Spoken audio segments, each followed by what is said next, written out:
이번 사연은 시어머니를 상추도우미로 부려먹다가 시어머니가 몸이 안 좋아지니까 손절한 형님에게 악담을 퍼붓고 시어머니를 모시고 왔다는 며느님의 사연인데요. 무슨 일이 있었던 걸까요? 함께 보시겠습니다. 사연 시작 전에 좋아요, 구독 부탁드리겠습니다. 채널에 큰 힘이 됩니다. 안녕하세요. 저희 동서형님 얘기입니다. 인간이라면 이런 짓을 할 수 없는 거 아닐까요? 짐승만도 못한 행동을 하는 아내와 이혼하지 않는 아주버님도 이해할 수 없습니다. 자식들이 있으니까 인간 같지 않은 아내와 이혼하지 않고 살려고 할 수도 있겠다고 이해해야 하는 걸까요? 솔직히 저는 형님에게 평생 안 좋은 일만 생겼으면 좋겠습니다. 주변 사람들이 다들 안 되길 바라는 사람이라면 그 사람은 정말 안 좋은 일만 생기지 않을까요? 그런 게 벌 받는 거 아닐까요? 형님은 그런 게 하나도 안 무서운가 봅니다. 얼마 전에 형님에게 온갖 비난을 퍼붓고 왔습니다. 저는 결혼 8년차 아이 둘 있는 워킹맘입니다. 시아버지는 남편 고등학교 때 돌아가셨어요. 남편의 고향은 엄청 먼 곳에 있습니다. 그곳에서 시어머니가 혼자 살고 계셨어요. 아주버님은 시댁 근처에서 살고 있었습니다. 시어머니는 소녀 같은 분이세요. 순수한 마음을 가진 분이신데 혼자 힘으로 아들 둘 장가까지 보내느라 그 모진 세월 견뎌내신 분이십니다. 시아버지께서 가지고 있던 재산 지키기 위해 시어머니가 생활비 벌어 아들 둘 교육시키고 남부럽지 않게 키우셨어요. 덕분에 아주버님과 남편은 결혼할 때 시어머니의 지원을 어느 정도 받을 수 있었습니다. 저희 부모님은 시어머니가 저희 결혼할 때 지원해준다는 돈의 액수를 듣고 깜짝 놀랄 정도였어요. 저희 부모님은 경제적으로 좀 넉넉합니다. 상견례 때 시어머니는 이 정도가 최선이에요. 많이 못해서 죄송합니다. 이러셨는데 저희 부모님도 시어머니와 같은 금액을 지원해 주셔서 저희는 서울에서 아파트 자가로 시작할 수 있을 정도였습니다. 저희 부모님은 지원을 더 해주려고 했지만 남편이 거절했어요. 저희 엄마가 처가에서 같은 금액 지원해 주시는 것에 대해서 아버님 어머님께 너무 죄송하게 생각하고 계세요. 남편은 저희 부모님께 이렇게 말했고 저희 부모님은 나중에 지원해 주는 한이 있더라도 당장은 더 지원해 주지 말아야겠다고 생각하셨대요. 저희 시어머니 생각해서요. 저희가 살고 있는 집은 그동안 3배 이상 올랐어요. 저와 남편은 이런 얘기를 주고받곤 합니다. 우리는 양가에서 집을 살 때 집값만큼 지원받은 것이 아니라 지금 시세만큼 지원받은 것이라고요. 형님은 결혼할 때 모은 돈도 별로 없었고 부모님 형편도 좋지 않았기 때문에 아주버님은 저희보다 훨씬 더 많이 지원을 받았어요. 그런데 저희가 살고 있는 집값이 많이 올랐기 때문에 저희가 지원을 더 많이 받은 것이랍니다. 정말 욕 나오더라고요. 저는 처음부터 시어머니가 너무 좋았습니다. 사투리를 쓰셔서 말투가 퉁명스럽기는 하지만 마음씨가 고운 분이니까요. 항상 저를 배려해 주시는 시어머니의 정을 느끼고 싶어서 그 먼 거리를 달려간 적도 많습니다. 저희 첫째가 태어나기 전까지 저는 시어머니를 한 달에 한 번꼴로 찾아뵈었습니다. 시어머니를 찾아뵙기 위해서는 항상 아주버님 집으로 가야 했어요. 시어머니는 아주버님 아이들을 돌봐주고 계셨거든요. 시댁이 따로 있지만 시어머니는 아주버님 첫째가 태어난 후부터 아주버님 집에서 상주도우미처럼 계셨습니다. 저희 아이가 태어난 후로 저희는 1년에 5번 이내로 시어머니를 찾아뵈었어요. 너무 멀어서 어린아이들 데리고 가기가 힘들었으니까요. 저는 항상 시어머니를 그리워했죠. 그래서 시어머니와 매일 통화를 했습니다. 아이가 태어난 후로는 매일 영상통화도 했어요. 형님과는 일주일에 한 번 정도씩 전화통화를 했는데 형님은 불평을 참 많이 했습니다. 자기가 시어머니를 모시고 산다는 식으로 말하길래 처음에는 그런 줄로만 알고 있었어요. 아주버님네 부부는 맞벌이를 하는데 형님이 퇴근하고 집안일도 거의 다 하는 줄 알았습니다. 1년 정도 지나고 나서 시어머니가 아주버님 집 집안일을 다 해주고 있다는 것을 알게 되었는데 너무 화가 나더라고요. 시어머니가 자식들을 끔찍하게 미워하시는 분이라서 아주버님네 아이들 돌봐주시고 살림도 해주시는 걸 기뻐하시는 것일 수도 있어서 형님에게 섣불리 말을 할 수도 없었죠. 형님은 자기가 시어머니를 모시고 사는데 저는 자주 내려와 보지도 않고 며느리돌이도 자기 혼자 다 한다고 자꾸 말하길래 제 마음을 솔직히 말했어요. 시어머니가 아이들 돌봐주시고 살림도 해주시는데 왜 자꾸 그런 말을 하냐고 했더니 동서도 시어머니를 모시고 살아봐야 알아. 부모 안 모셔본 사람은 꼭 이렇게 말하더라. 하더군요. 저희 부모님도 할머니 모시고 살면서 고모들 등살에 고생했던 것을 보고 자라서 그런지 저는 형님에게 더 이상 말을 못하겠더라고요. 저도 나름 고생하며 살았어요. 저희 부모님은 함께 사업을 하고 계시기 때문에 저희 엄마가 육아를 도와줄 형편이 못 되었습니다. 남편과 출근하면서 아이들 어린이집 보내고 퇴근 후에 저와 남편을 목 빠지게 기다리고 있는 아이들 데리고 집으로 옵니다. 참 마음이 아팠거든요. 솔직히 저는 시어머니가 저희 집에 계시면 정말 좋을 것 같았습니다. 살림도 해주시고 아이들도 어린이집 종일반을 보내지 않아도 되니까요. 저희 시어머니는 마음씨가 너무도 고운 분이라 함께 사는 것이 부담스러울 것 같지도 않았습니다. 막상 함께 살면 다를 수도 있으려나 하는 생각이 들어 형님에게 이런 제 속마음을 얘기할 수는 없었죠.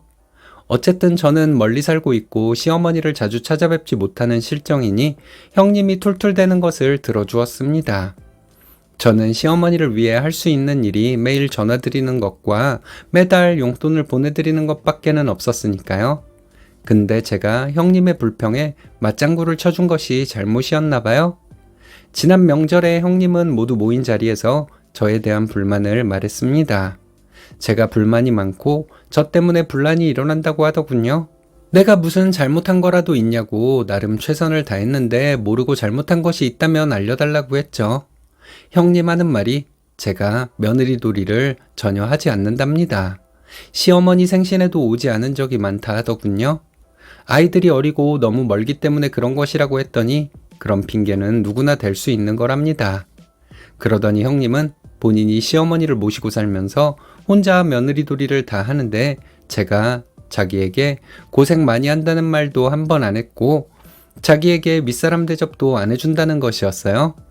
저와 남편은 당황스러워서 형님의 이런 말을 듣고만 있을 뿐 아무 대꾸도 하지 못하고 왔습니다. 집에 오면서 생각해보니 너무 화가 나더라고요. 언젠가부터 시어머니 몸이 급격히 안 좋아지셨어요. 허리가 원래부터 안 좋으셨는데 협착이 더 악화되었다고 들었습니다. 시어머니께 전화를 드려보면 아주버님 집에 가지 않고 집에 계시다고 했어요. 근데 제가 정말 열이 받는 건 아주버님이나 형님이 시어머니를 병원에 모시고 가지 않는다는 거예요. 시어머니는 병원에 가실 때 택시를 불러서 다녀오셨다고 합니다. 허리가 너무 아파서 혼자 도저히 못 갈 때는 이웃 아주머니에게 부탁해서 함께 병원에 다녀오셨대요. 시어머니는 혼자 지내게 되시면서 식사도 잘 안 챙겨 드시는 것 같더라고요. 그래서 그런지 오랜만에 시어머니를 뵈었는데 많이 야윈 것이 눈에 띌 정도였습니다. 형님에게 시어머니가 너무 야위셨다고 말했더니 동서가 알아서 해. 나는 지금까지 할 만큼 했어. 이러더군요. 너무 화가 났지만 말해봤자 싸움만 될 것 같아서 참고 말았어요. 시어머니가 계속 허리가 안 좋다고 하셔서 저는 서울에 있는 병원에 모시고 가겠다고 했습니다. 남편이 가서 시어머니를 모시고 올라왔어요. 저희 집에 계시면서 병원에 모시고 다녔고 상태가 많이 호전되셨어요. 시어머니는 다시 내려가시겠다고 하더군요. 시어머니 모시고 시댁으로 갔습니다. 아주버님과 형님이 시댁으로 왔더라고요. 형님은 저를 보더니 이제서야 동서도 며느리 노릇 시작하네? 참 기분 나쁜 표정과 말투로 이렇게 말하는 거예요. 남편이 화가 나서 형님에게 형수님은 며느리 노릇 잘하셨어요. 그래서 엄마 아파지니까 거들떠도 안 보는 거예요. 이러면서 언성을 높였어요. 형님은 이거 동서 작품이지? 동서 생각인 거지? 이러더군요. 맞아요. 제 생각이에요. 근데 다른 사람들도 다 그렇게 생각해요. 이랬더니 형님은 지금껏 내가 고생을 얼마나 했는데 둘한테 이런 소리나 듣고 있어야겠어? 당신은 뭐하고 있어? 하며 아주버님을 다그쳤습니다. 저는 형님, 개소리 마세요. 손바닥으로 하늘이 가려져요? 우리 어머니 살림도 잘하시고 손주들 끔찍하게 사랑하시는 분이에요. 어머님 데려다가 살림시키고 애들 돌봐주게 시켰으면서 형님이 어머님을 모시고 살았다고요? 이제 와서 어머님 건강 안 좋아지니까 바로 옆에 살면서 한 번을 안 찾아봬요? 병원도 안 모시고 가고요? 이랬더니 형님은 네가 뭘 안다고 그래? 찢어지는 목소리로 이렇게 소리를 질렀습니다. 너무 화가 나서 저는 다 알아요. 형님은 결혼할 때 어머님이 집도 해주셨어요. 그런 어머니를 상주도우미로 부려먹다가 이제는 아프시니까 거리두기 하고 있는 거잖아요. 인간이라면 그딴 짓을 할 수는 없는 거예요. 형님이 어머님을 모시고 살아요? 살림시키고 애들 돌봐주도록 시킨 게 모시고 산 거예요?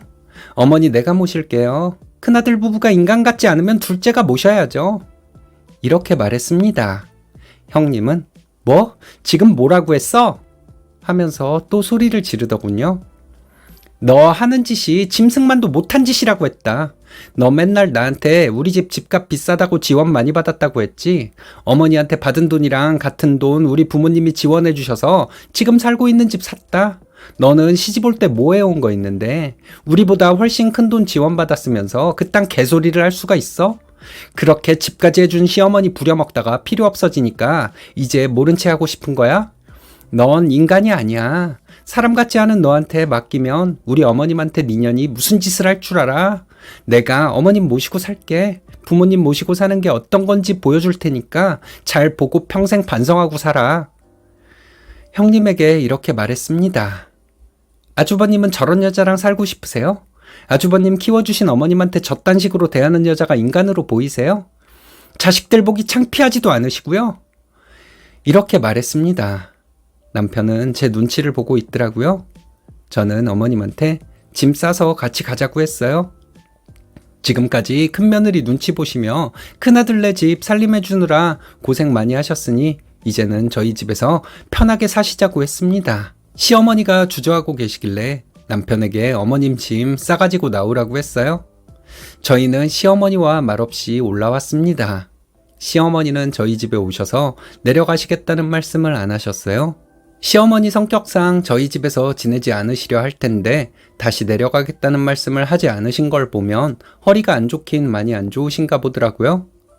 시어머니는 아픈 몸을 이끌고 집안일을 조금이라도 해놓으시려고 했어요. 저와 남편이 성질을 부리면 웃으시면서 다시는 집안일 안 하겠다고 하시고는 다음날 보면 설거지라도 해놓으셨습니다. 제발 점심 드시고 나서 그릇들 설거지통에 넣어두시라고 해도 말을 안 들으시더라고요. 빨래 돌리고 개 놓으셨길래 제가 시어머니 째려보면 앉아서 빨래 개는 게 뭐가 힘들다고. 아가 너도 일하느라 힘들잖니. 하시면서 제 눈치를 보시는데 어떻게 이렇게 좋은 시어머니를 형님은 이용해 먹기만 했을까 하는 생각이 들어 너무 마음이 아팠습니다. 어머님 모시고 올라온 후 며칠 안 되어서 형님에게 전화가 왔습니다. 동서, 어때? 어머님 모시고 있어 보니까 내 마음 알겠지? 이러면서 웃더군요. 어머니 고운 마음씨 이용만 해먹다 내친 형님이 정말 인간이 아니란 생각이 들어요. 자식들한테 그대로 돌려받으실 거예요. 저는 이렇게 대꾸했어요. 그리고 인간 같지 않은 거랑 무슨 대화를 하겠냐고 말하고 전화 끊어버렸습니다. 남편이 얼마 전에 아주버님과 통화를 하면서 이런 말을 했대요. 결혼할 때 형이 나보다 훨씬 더 많이 지원받았잖아. 그러니까 엄마 남은 재산은 내가 다 물려받을게. 우리가 모시고 살 거니까. 형수님이랑 형이 엄마 부려먹은 거 생각하면 찾아가서 무슨 일 내고 싶지만 나도 생활이 있고 애들도 있으니 그냥 잊고 살아야지 뭐. 했답니다. 며칠 전에 어머니한테 왜 어머니는 형님 못된 거 뻔히 알면서 그렇게 그 집에 가서 고생하셨어요? 하고 물었더니 어머니는 갑자기 눈물을 보이셨습니다. 아차 싶어서 어머니께 괜한 소리 해서 죄송하다고 했어요. 어머니도 형님이 어머님을 이용해 먹고 있다는 걸 모르시지 않았겠죠. 그런데도 아주버님 집에서 그렇게 고생한 데는 뭔가 이유가 있었겠죠. 그런 어머님을 제가 감정에 치우쳐서 자꾸 마음 아프게 해드리는 것 같아서 너무 죄송했습니다. 어머니가 그렇게 서럽게 우시는 것은 처음 봤어요. 저도 울면서 어머니께 계속 죄송하다고 말씀드리며 안아드렸습니다. 저희 아이들도 할머니와 함께 살아서 너무 좋다고 합니다. 둘째는 자기가 커서 할머니를 모시고 살 거래요. 용돈 모아서 할머니께 금으로 만든 지팡이를 사줄 거라 했는데 이 말 듣고 그날 밤에 남편이 엄청 울었어요. 애는 엄마 영향을 받는 거야. 자기가 우리 엄마를 애절하게 생각하니까 애들도 영향을 받은 거겠지. 고마워. 남편이 이런 말을 하면서 우는데 저도 너무 마음이 아파서 울었습니다. 어머니 잘 모시고 살려고요. 아픈 몸으로 조금이라도 집안일을 해놓으려는 어머님과 편히 계시지 왜 집안일을 해놓으시냐고 싸우며 지내는 것도 소소한 행복인 것 같습니다. 외출이라도 하면 양쪽에서 할머니를 부축하는 아이들의 모습이 너무 보기 좋네요. 저희 친정부모님도 제가 덕을 쌓는 것이라고 잘하고 있다고 칭찬해 주셨어요. 두서없는 글 끝까지 읽어주셔서 감사합니다. 착한 시어머니와 착한 며느님이네요. 쓰니님께 제가 고마운 마음이 듭니다. 마음씨가 아무리 고와도 며느리에게 토사구팽당하고 얼마나 속상하셨을까요? 쓰니님 말씀대로 아주버님 부부 하는 짓으로 봐서는 주변 사람들 대부분이 잘못되길 바랄 거예요. 그런 사람은 꼭 안 되더라고요. 반대로 쓰니님 같은 좋은 분은 주변 사람들이 잘 되길 바랄 거예요. 저도 그런 사람들 중 한 사람일 거예요. 자녀들도 훌륭한 사람으로 성장할 것 같습니다.